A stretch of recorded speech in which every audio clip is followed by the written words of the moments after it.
So we talked a little bit about Anne's diaries and the coded bits, which not all of them were lusty or sexual. She had a lot of thoughts about people. So I was going to ask you to talk a little bit about the insights into Anne and what kind of person she was based on, those coded pieces of her diaries that you found out. A lot of the crypt hand was Anne's own endeavour to find out why was she like she was. You get little quotes such as, she came in one day after a walk and she said, "Alas, I am neither man nor woman in society. How shall I manage?" Yes, and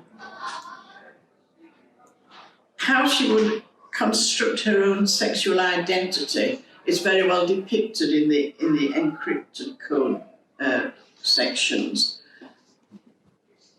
I teased out, if you like, the overt signs of what she wanted to portray to the outside world, that she wasn't as other women were.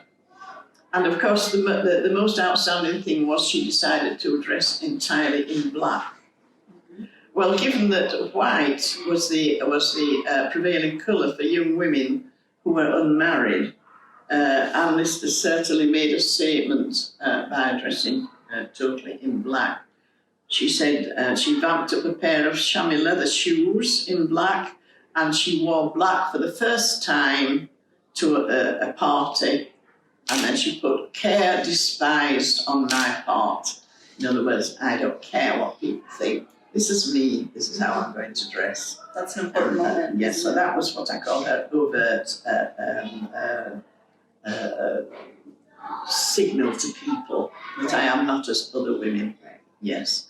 It would be quite forbidding, I should think, to men, looking at all the pretty butterflies in the pale outfits, and then in strides Anne Lister in her long black coat and her heavy black boots, and whoa. Yeah. So you mentioned how men might have viewed Anne Lister. Mm-hmm. What is your opinion or your thoughts about her relationship with men? I mean, we all know that she loved women. She identified with women. Okay. Anne Lister didn't, on the whole, like men. She respected artisans. A man who was a good joiner, a man who was a good, dealing with horses, shoeing horses. She had a great respect for men who knew their trade. She had no respect for men who were educated, who were in the clergy, doctors, because she was so well read herself. Mm. She aimed to educate herself over and above the educated men from Oxford and Cambridge. Mm-hmm. And so she would always think that she was better educated than they were. Absolutely. She studied arithmetic, geology, geography, the classics, science, which she called natural philosophy, and she wanted to go over and above the level of education in universities, because of course women were not allowed into universities in that day and age.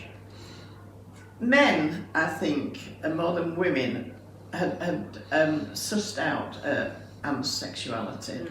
In fact, one man, Mr. Lally of York, once said, I would as soon let a man loose among my women than let Anne Lister." So he was well aware. When she went into town, people would shout, men particularly shout after her, "Are you a man or a woman?" Things like that. And in fact, one man actually shouted out after her, "Does your cock stand?" Really? Yes. So that was the sort of ribaldry, if you like, that she had to endure as she went through the town. And they would follow her and shout crude things after her. She had an enormous amount of courage. No man fazed her. In fact, one night she would be walking home Shibden and it was dark, Of course, there were no street lights in those days, no lamps or anything, but she didn't mind. She would walk from Halifax up to Shibden in the dark. And one night a man followed her up there and he tried to put his hand up her skirts, and she turned round and whacked him with her umbrella. And she says he set off at a scuttling run.